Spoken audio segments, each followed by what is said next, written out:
La hora. Velo.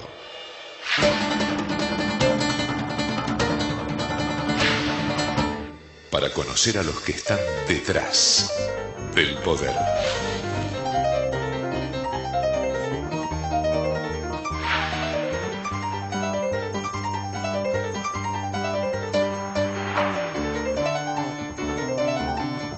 Bueno, buenas tardes, buenas noches, bienvenido a esta nueva hora de Maquiavelo. Usted ya sabe que en este espacio le vamos a mostrar, como siempre, cómo trabajan los maquiavelitos, ¿no? Desde hace casi 11 años que lo estamos haciendo. En esta hora de Maquiavelo vamos a empezar hablando, obviamente, del dólar, que fue uno de los temas de la semana que pasó.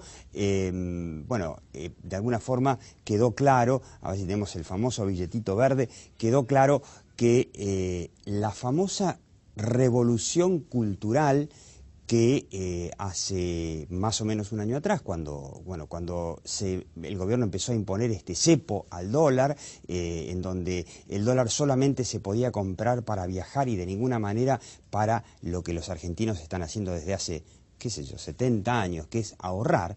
Vení, en la Argentina hay una cultura del dólar y eso es innegable y el gobierno lo sabe. Los sucesivos gobiernos argentinos de los últimos 70 años, peronistas, radicales, militares, lo que sea, se han dedicado 70 años a estafar al pueblo argentino con la moneda, generando inflación. ¿Qué es la inflación? No es nada más que un impuesto que les toca a todos por igual, es el impuesto más injusto que hay, por el cual el gobierno al emitir va quitándole valor a la moneda. Una verdadera estafa. Y como los argentinos sabemos que esto es así, hubo una pequeña pausa en los 90, durante los que 10 años más o menos el peso estaba atado al dólar, pero sacando eso, la inflación es la constante. Entonces, 70 años generan lo que se podría llamar una cultura. Y ustedes se acuerdan cuando la presidenta Cristina Fernández de Kirchner, un año atrás, hizo un gesto personal muy grande, dijo que lo que ella tenía en dólares, que supuestamente eran 3 millones de dólares, tenemos que creerle que eran esos los únicos dólares que ella tenía, los habría cambiado a pesos. No lo vimos, pero tenemos que creerle que fue así.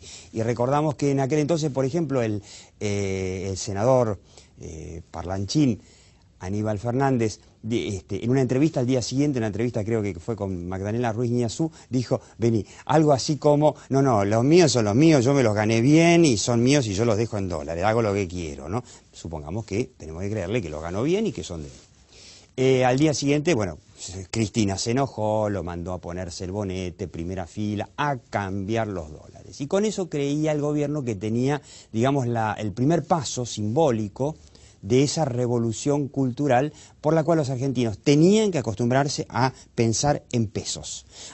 ¿Te estafe el gobierno con la inflación o no te estafe? ¿Te mienta el gobierno con la inflación o no te mienta? Que es lo que tenemos mucho, la sensación de que la inflación no es del 9 o 10%, como dice el INDEC, sino que es de mucho más y que aparentemente se está acelerando.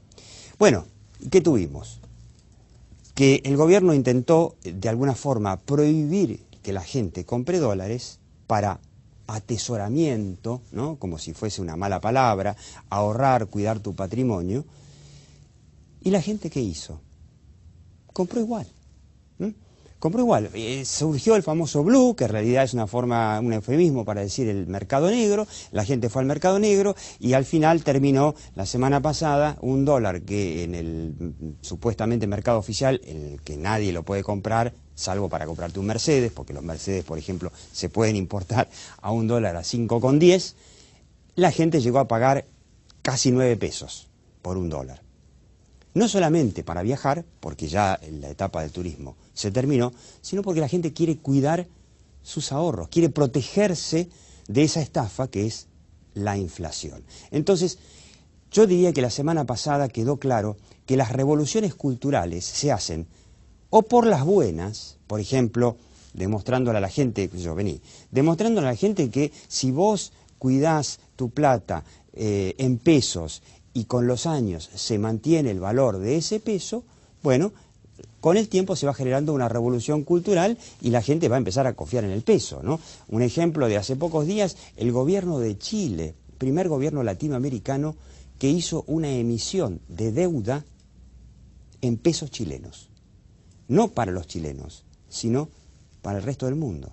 O sea, va a venir un flaco, va a ir a Wall Street y va a comprar un bono chileno en pesos, como si fuese un bono alemán en euros, por ejemplo, a un plazo de, no sé cuánto, de 20 años, porque cree que el peso chileno es más o menos lo mismo que el dólar o el euro, o qué sé yo, o el franco suizo, o la libra esterlina. Esa es la forma de generar la revolución cultural, si se quiere, lentamente y por el lado de la confianza. Pero hay otra forma de que pueda tener éxito la revolución cultural del peso o contra el dólar, que es la que se puso en práctica en China, por ejemplo, ¿no? La famosa revolución cultural china. Tenemos algunas imágenes que recopilamos, ¿no? Ahí tenemos unos chinos pobres, que los estaban por fusilar. Si podemos ver la próxima imagen, ahí tenemos cómo se ejecuta una verdadera revolución cultural, comilfo. Ahí está, apunten fuego, a ver en la próxima imagen, los chinitos ahí sacrificándose en aras de una revolución cultural como se debe hacer. En este caso por ahí un poco menos violenta, le ponen un bonete, parecido al bonete que decía la señora presidenta, el bonete que se debía poner el senador Aníbal Fernández, y le pegan y se burlan de él por ser, no sé qué corno habrá hecho este hombre, habrá leído algún libro que no le gustó a Mao Zedong en ese momento, allá por los principios de los años 60, y miles, cientos de miles de chinos murieron con esa revolución cultural. Yo no te digo que acá tengamos que matar a cientos de miles de argentinos, pero, vení, algo de sangre tenés que derramar si querés hacer una revolución cultural de ese tipo. De lo contrario, la única forma de hacer una revolución cultural en democracia es por las buenas, combatiendo a la inflación. Bueno, vamos al programa. Concretamente, no podíamos evitar de hablar un poquito más del Papa Francisco, que es impresionante, ¿no? Habíamos mostrado la tapa de página 12 la semana pasada, la forma impactante en que recibió la noticia, como un balde de agua fría tremendo, el gobierno, de que el cardenal Bergoglio había sido elegido papa, cuando, bueno, el gobierno había hecho, hay una investigación del colega Román Lechmann, muy bien hecha, muy profunda, cómo el gobierno intentó hacer una campaña de desprestigio contra Bergoglio, ahí donde estaban, en la curia, donde estaban votando los cardenales, que evidentemente tuvo cero resultado porque tenemos al primer papa no europeo, que es nada menos que un argentino. Bueno, horrorizada página 12, es una especie de órgano oficial del gobierno, y fíjense, 96 horas más tarde, la etapa siguiente, fue fructífero, importante, después de la reunión que tuvo, que invitó el Papa Francisco, ya nombrado a la presidenta Cristina Fernández de Kirchner como primera mandataria que recibe el Papa, para un encuentro además largo, un almuerzo, y de eso se trata, de eso vamos a hablar, porque esto es lo interesante, que vamos a tener a dos expertos en comunicación que le enseñaron hace muchos años al hoy Papa Francisco, entonces cardenal Bergoglio, a comunicar. Veamos la imagen de Cristina, ahí la tenemos en la Plaza de San Pedro, cuando fue la entronización, el pasado miércoles, que acá fue muy tempranito a la mañana, no sé quién se levantó tan temprano para verlo, aquí lo tenemos, ahí está Lorenzetti, ¿no? el ministro de la Corte Suprema, bueno, muchos miembros del gobierno, Timerman, el diputado Domínguez, en fin, y ahí está Cristina, sonriente y feliz. Un dato, vamos a charlar de eso ahora con estos dos expertos, un dato interesante es que en un momento en donde el Papa en su discurso, ¿no?, frente a cientos de miles en la Plaza de San Pedro, y delegaciones oficiales con mandatarios de todo el mundo, en un momento habló de la soberbia. ¿Y qué hicieron las cámaras? Para hablar en términos televisivos, habló de la soberbia, las cámaras poncharon a Cristina. Y más de uno se quedó pensando y dijo, ¿cómo pasó eso? Si el pibe que maneja las cámaras es un director de cámaras, qué sé yo, como acá Jorge Pérez, el director de cámaras del estudio de la UAI, que no lee los diarios, no sabe de los problemas de Argentina como para ir y ponchar justo cuando habla de soberbia a la presidenta argentina. Como lo hace aquí Javier Grossman, que es el director de cámaras que tiene Cristina, que es ese genio que venía del mundo de la telenovela y que logró mucha de la buena imagen que tiene Cristina a través de su manejo de cámaras. Y la pregunta que nos vamos a hacer, ¿es el Papa Francisco un genio de la comunicación? No te vayas.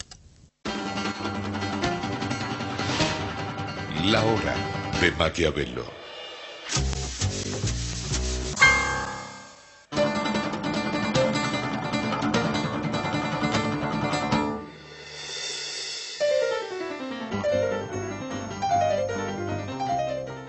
La educación es el eje principal de las acciones de responsabilidad social corporativa de Santander Río. A través de su programa Universidades, el banco apoya la educación superior pública y privada.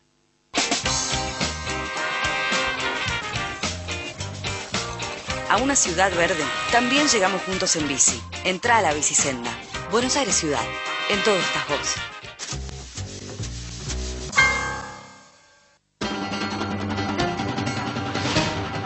La hora de Maquiavelo. Bueno, ¿es el Papa Francisco un genio de la comunicación? Se habla de un genio, es un tipo que, bueno, sabe mucho de política. Dicen que los jesuitas son los más preparados para moverse en la política. Pero ese detallito, ¿no?, de la cámara que enfocó a Cristina cuando el Papa Francisco habló de la soberbia. ¿Por qué fue a enfocar a Cristina? Y al igual que lo hace acá la cámara que sigue a Cristina en los actos, cuando se habla, bueno, de un logro en materia laboral y lo enfocan al ministro Tomada o qué sé yo. Y la pregunta que nos hacemos, ¿es realmente un genio de la comunicación como está aparentando ser? Estamos con, a mi izquierda, Roberto Dabusti. Bueno, el hombre en su, digamos, en su tarea terrenal y normal es un gerente de relaciones institucionales de una embotelladora importante de Coca-Cola, ¿no es cierto? Pero es muy interesante que él es el ex responsable de relaciones institucionales y prensa de la Catedral del Arzobispado de Buenos Aires, cuando al frente estaba, obviamente, el cardenal Jorge Bergoglio. Y lo tenemos a Federico Reileno, que usted ya lo conoce, el hombre es consultor, trabaja para montones de empresas, como asesor en materia de comunicación, podemos mencionar algunas, por ejemplo. Alto Paraná, Nidera. Pero también asesoró en aquel entonces a Bergoglio en cómo comunicarse con los medios. ¿Aprendió? Sí, a ver, aprendió. Lo que pasa que es un hombre que predica con el ejemplo. Vos decís, es un gran comunicador. Él es comunicador por su forma de ser, no es que haya estudiado comunicación. Entonces, cuando la gente lo ve llano, cuando la gente de Buenos Aires y de nuestro país lo ve que habla hasta a veces en lunfardo o te tira términos como no se saquen el cuero, que les decía el otro día a los chicos que estaban en la Plaza de Mayo, en la vigilia, él llega así, él llega por su cercanía. Eso de no se saquen el cuero, que nos dijo a la Plaza de Mayo esa madrugada, ¿era un mensaje para la política argentina? Yo creo que es un mensaje a todos los argentinos. Es decir, el que quiera tomar el guante que lo tome, pero los políticos incluidos. Digo, porque en la Argentina hay una cultura de, hablando de revoluciones culturales, desde hace 10 años, de sacar el cuero a la gente que tuvo algún pasado, o sea, todos los que tenemos más de 45 años más o menos, vivimos en la época de la dictadura, y depende si sos bueno o si sos malo, sos un genocida, colaboracionista, o sos un héroe de los derechos humanos, ¿no? Por ahí se me ocurre que por ahí estuvo apuntando a eso. Mira, la verdad él es un gran comunicador, por, como ya te decía, por su simpleza y por la profundidad que tiene cada palabra que él dice. Fijémonos, de cada una de esas presentaciones que tuvo desde que lo eligen Papa hasta ahora, podemos sacar 2 o 3 ideas de cada una de las homilías o la oración que tuvo el domingo, el Ángelus. Entonces, cada una de esas presentaciones y exposiciones que tiene, él trabaja sobre 2 o 3 ideas que revuelve y vuelve sobre esos temas. Entonces, por eso te digo, es un comunicador porque lo expresa y lo expresa desde la llanura, lo expresa desde una parábola. ¿Qué le recomendabas?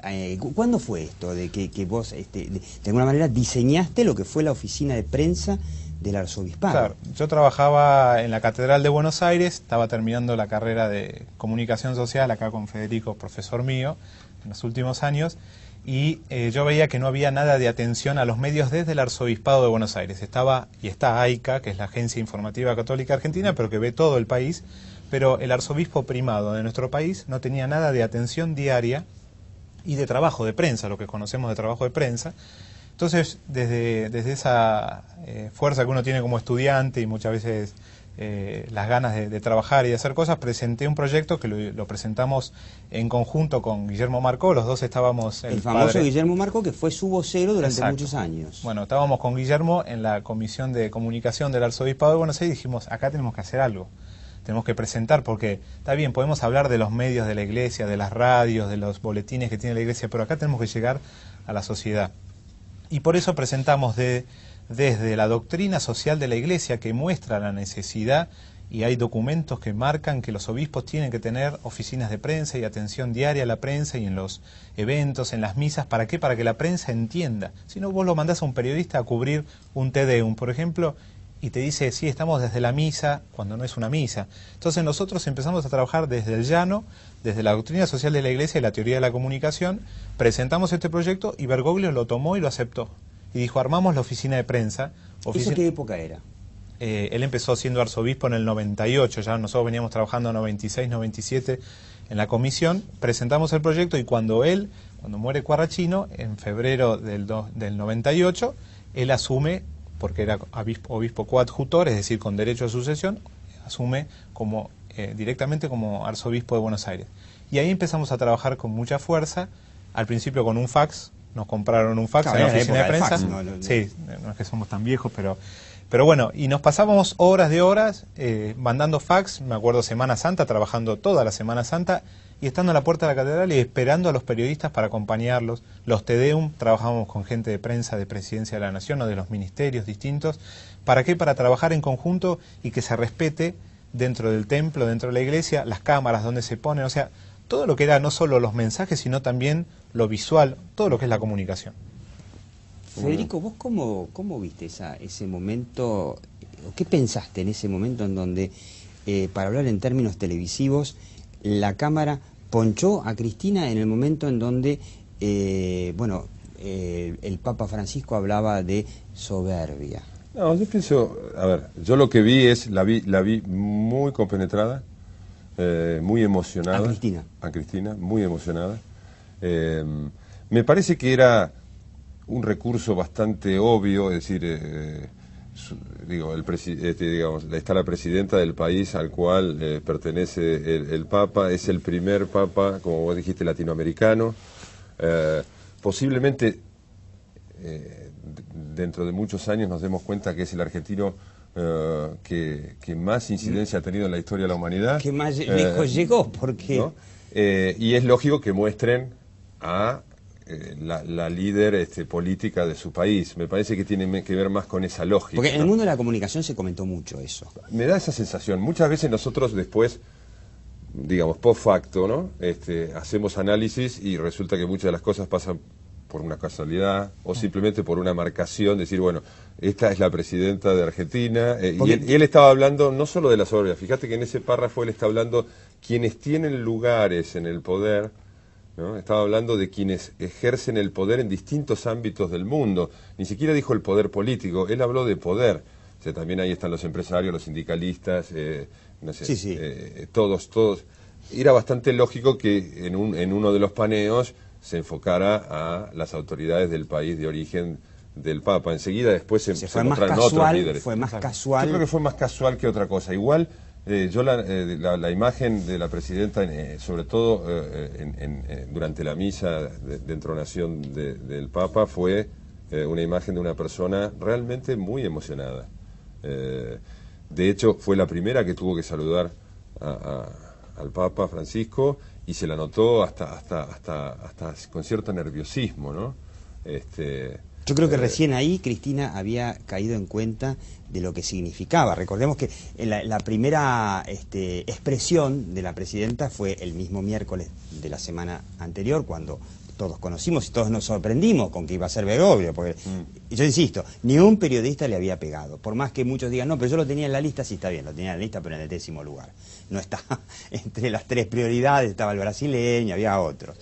Que la primera impresión que expresó Cristina en Tecnópolis fue, bueno, es el primer papa latinoamericano, ni dijo argentino, que tenga suerte, ¿no? Y hasta medio como que él le reclamó que se preocupe por la paz en el mundo, y de ahí a la actitud, ¿no?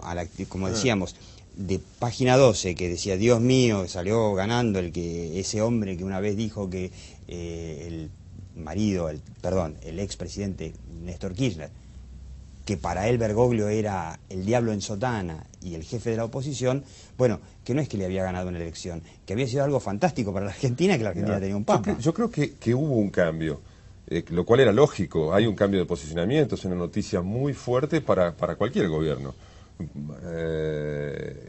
Quien hubiera estado en el gobierno argentino, cualquiera se hubiera sorprendido y lo hubiera descolocado en su visión del mundo, ¿no? Me parece que era lógico esperar un cambio, un reacomodamiento. Se tardó, se tomaron su tiempo. Yo creo que uno podría decir, bueno, el error político ahí es que tardaron mucho, tardaron varios días en hacer el cambio, pero era lógico que haya un acomodamiento y es lógico que digamos, que la Argentina, la política argentina, yo te diría, digamos, todos los directivos de distintos ámbitos en la Argentina, esto va a tener de alguna medida una influencia importante, ¿no? Pero no tanto porque el Papa Francisco necesariamente quiera influir, sino porque hoy cualquier persona que ocupe el pontificado, por la importancia religiosa en primer lugar, pero además espiritual y política que tiene la Iglesia en el mundo moderno, está puesto en una vidriera. Bueno, pero entonces cualquier cosa que diga, cualquier cosa que haga, tiene una enorme influencia. Me la dejas picando para hacer una pequeña pausa y la pregunta obligada. Está bien, es el nuevo Papa, pero pará, es argentino. Y es el hombre que al que el gobierno le hizo las 1001. Suponemos que no va a tener sed de venganza, pero recordamos el ejemplo de Juan Pablo II, polaco, que simplemente con ir a Polonia y acompañar y confesar al sindicalista Lech Wałęsa terminó haciendo caer el comunismo primero en Polonia, después en todo el régimen soviético. Y la pregunta que hacemos, ¿tendrá Bergoglio, con su habilidad impresionante para comunicar y para lograr empatía tan rápidamente, tendrá un rol similar? Ya venimos.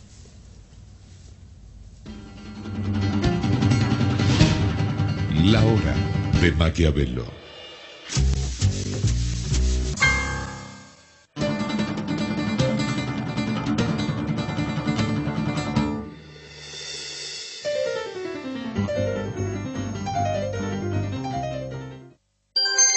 Hoy somos más que una compañía de gas. Somos parte de un grupo energético mundial. Y así, seguimos creciendo, comprometidos con la comunidad y protegiendo el medio ambiente. Hoy más que nunca, nos renovamos. Gas Natural Fenosa, con toda la energía del mundo.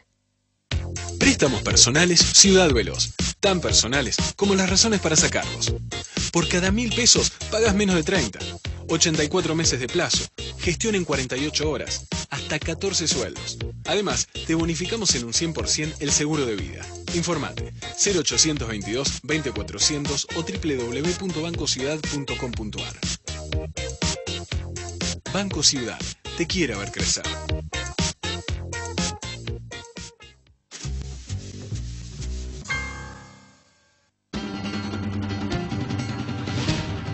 La hora de Maquiavelo. Bueno, ¿no? La pregunta más difícil para el final, ¿no? Vimos lo que había hecho Juan Pablo II con el comunismo. Muchos me dicen, no, pero no te olvides de Ronald Reagan, que había invertido muy fuertemente en armamentismo y que eso terminó haciendo colapsar al imperio soviético económicamente. Bueno, sí, es cierto. pero sin Polonia no caía el resto de Europa y no caía la Unión Soviética. De eso no hay ninguna duda, que fue el Papa el que terminó derrotando al comunismo en ese momento en Europa. ¿Podrá un Papa Francisco hacer algo similar con el populismo en América Latina? Me refiero a los gobiernos de los países, bueno, Venezuela a la cabeza, Ecuador, Argentina, Bolivia, Nicaragua, etcétera. Mira, es una pregunta complicada, pero yo creo que la primera revolución que va a dar el Papa Francisco es una revolución hacia adentro, hacia la propia Iglesia Católica. La posmodernidad en la cual estamos viviendo está necesitando fundamentalmente que haya una revolución de valores, ¿no? Que haya una vuelta, yo te diría, a volver a juntar la metafísica de la física, ¿no? Como los dos libros clásicos de Aristóteles, hay que volverlos a juntar, hay que volver a pensar en valores permanentes. Entonces me parece que la primera revolución va a ser hacia adentro. Claro que esa revolución hacia adentro, basada seguramente en valores como la humildad, como la solidaridad, como el verdadero amor al prójimo y no solo la tolerancia, porque esta posmodernidad es una posmodernidad que habla de la tolerancia, pero la tolerancia, yo siempre digo, es como el amor al prójimo light, ¿no? O sea, yo te tolero, pero no me pidas mucho más. Esa misma revolución hacia adentro necesariamente va a impactar hacia afuera. Son las palabras que usó Cristina. Son palabras que usó el viernes Cristina en uno de sus discursos. De repente dijo, no, pará, no me gusta tolerancia, porque tolerancia es como que, bueno, me la aguanto, pues no me queda otra, sino dialogar y aceptar. Dije, chau, pará. Bueno, ¿quién habló ahí? Es que es cierto, es decir, ese cambio hacia adentro va a terminar impactando en Latinoamérica. Ahí está. Bueno, usted sabe cómo funciona la obra de Maquiavelo.